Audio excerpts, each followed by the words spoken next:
To build an attractive voice, you don't need to have that deep Vin Diesel or Jason Momoa voice. Most women don't actually love the macho, hyper-masculine voice. What you want is to sound smooth. What you want is to sound confident. Not too loud where you sound macho trying to overcompensate for some insecurity, and not too weak either. There is a sweet spot directly in the middle. And for reference, I've been an actor, I've been a podcast host, and I've been a paid speaker. But it wasn't always the case. I grew up bullied, had to change schools multiple times. I was diagnosed with social anxiety. I was terrified of speaking in front of people. It was a mess. And obviously, as all of this was getting worse and worse, my voice was becoming so weak, people could immediately feel my insecurity. Matter of fact, all I'm doing now, all day long, since I launched Born to Speak, is giving feedback on people's content to my clients in business, sales, content, on their speaking. That's literally all I do. And I've seen guys close their first high-ticket deal without any scripts within a couple of days of us working together. This is the power of the way you speak. And I know most guys want an attractive voice, but none of them actually understand. There are 5 skills you need to train consistently to build that attractive voice. Now, some of the skills on this list are so severely underestimated for some reason. I have seen maybe 1% of guys using them. So if you want to be better than 99% of guys out there, listen carefully. These 5 skills will help you build that attractive voice that women actually desire, and that will help you influence people in your business. Skill number 1, I want you to practice resonance. I see so many guys send me videos, they speak like this. They're out here like, hey guys, I am in sales and I'm doing this. What is this? See, right now, I'm still Danny. I'm still speaking to you guys right now. Do you feel the difference? Do you feel the difference?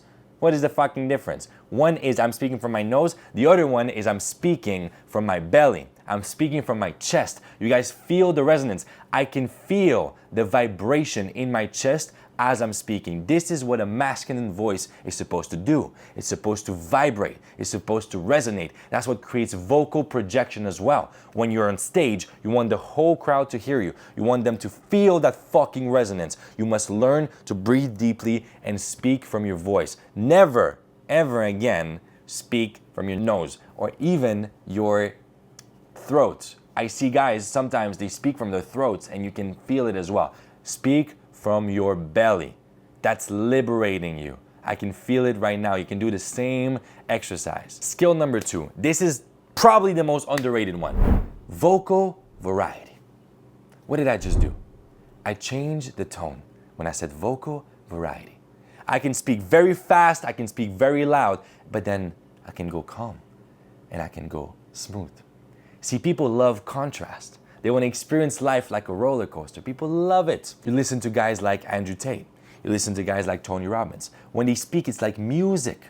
It flows. That's what I want to see you guys do. The vocal variety is one of the secrets that are the most underrated. Everybody knows you must stop, use filler words. I didn't even put it on that list. It's so obvious. But the vocal variety is what gets you to the next level. Skill number 3, your articulation and your clarity.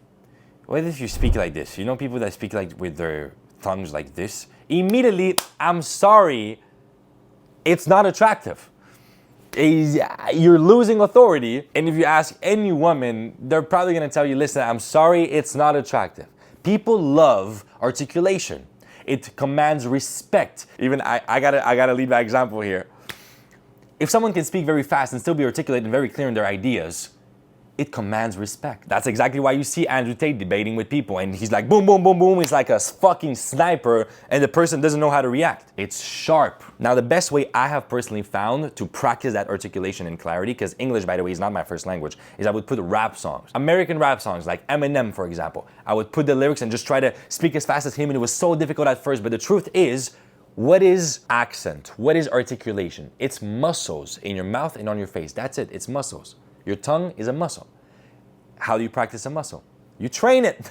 You do it. You do it over and over and over again. That's how you change your accent, and that's how you learn how to speak faster while staying articulate. Now, remember the vocal variety we mentioned? This point has been about speed. The next point is the opposite.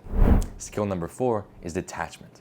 I always say, the person in any context who's most relaxed, who's the chillest, enjoying the shit out of themselves, don't give a single fuck. The person who's most playful is the person who has the highest charisma. It's so attractive. People hate, they hate neediness. Neediness is the worst position you can possibly be in within any social context. The person who's most detached is the person who's in control of the frame. You can notice in debates, as soon as someone gets emotional, they're cooked. They're cooked. If you get emotional, no matter how smart you are, you look at peak Jordan Peterson in his prime. He was so smart and he was so detached. He was playful. You can see how much of a stronger impact he had versus today. You see him in debates, he gets super emotional, he gets defensive, and people lose respect. That's the power of detachment. Now you're gonna ask me, Danny, how can I truly detach and not give a fuck? Guess what my answer will be? The only way you do that, is through a relationship with God. That's it. As soon as you take yourself too seriously, as soon as you forget you're just a fucking human being who's been placed here on a globe in the middle of nowhere, you don't know what the heck is going on, all you can do is try to guess, do your best at winging it, and all of this is orchestrated by this infinite intelligence that you cannot even conceive with your own mind. That is how you achieve detachment. It happens through humility. Not the humility of shrinking yourself because you don't want to take too much space. The humility that comes with truth. The humility that comes with understanding. You are a child of God. I mean that in every sense of the word. You are the child of the Creator. Whatever you believe that Creator is. Something created the earth. Even if it's science. Okay then, you're the child of nature. Let's put it that way. If that's what you believe. No matter what you believe in. That humility will give you that sense of detachment. It's not that deep. It's really not that deep. It's just a game.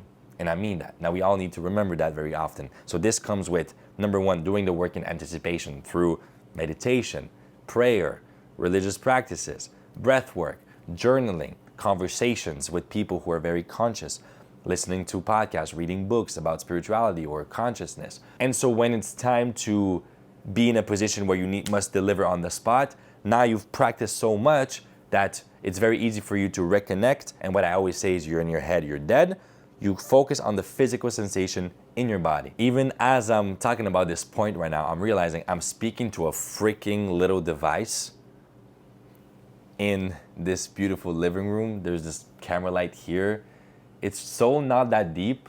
Sure, thousands of you guys are gonna see that. Oh my God, and then I see on the clock, it's 2:22 as I'm speaking about that. See, it's these little moments, regardless of whether you believe in these angel numbers or whatever. It's these little synchronicities, these beautiful moments that remind you how all of this is a game.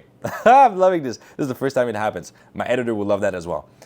Now, skill number 5, the most important one out of them all, certainty. I believe the world is shaped by those who learn how to move people. And the way you move people is with certainty. Influence is a transfer of certainty.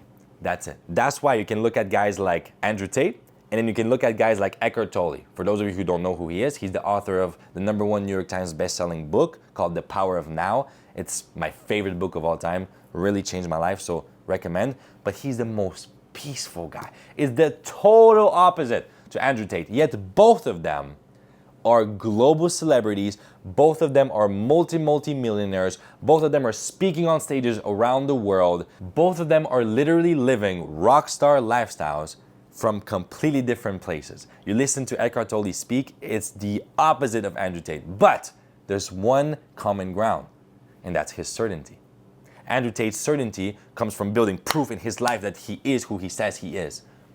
Eckhart Tolle's certainty comes from his total unshakable presence. Literally one with God. That's the ultimate certainty. What about Jesus? Why did people literally go, this man is the Son of God? He's literally God. Why was he able to perform miracles? We'll never know. My theory is he was so certain, his certainty was so fucking groundbreaking that when he looked in someone's eyes and says, you are healed, your sins are forgiven, you are healed, the person felt that certainty so much, the placebo effect did his thing, and the person was healed. And then the big miracles like walking on water and stuff like that, probably an over-exaggeration of people looking up to him as a leader. Now you're gonna understand, I'm a big believer in God. My whole life is about God, but I believe a lot of the religious stories are simply metaphors, pointing us towards the truth. Jesus is the best example of what it means to have frame. He's the best example of what it means to be the most attractive man in history. I saw a woman's bio on Instagram. She's Christian, her husband is Christian. In her bio it says, "I belong to Jesus first." Can you imagine having a frame so powerful, somebody's wife, 2,000 years after your death, says, "I belong to you first"? Can you imagine that? To me, that's the ultimate frame. No matter what you believe in. And I have all my respect for Jesus. I think he's one of the greatest spiritual leaders of all time. I love his teachings. I'm saying this from a respectful place, from an example we must all follow, how much certainty that man has. So as you guys could notice, the way I teach that stuff is not the plaster solutions you can find out there. Don't use filler words or some look-maxing bullshit. What I do is I go to the root cause of the problem, the psychology, and that is where you're gonna experience the side effects of it in every area of your life forever. You're gonna build that skill as a timeless skill for you. So if you fuck with the way I teach these things and you wanna put them in practice, there's nothing better than immersion and proximity. You can find me in Born to Speak. I will give you feedback on your content or speaking as well. Otherwise, I'll find you here tomorrow or the day after because I post every single day. I'll see you regardless. You cannot escape me. I love you. Peace.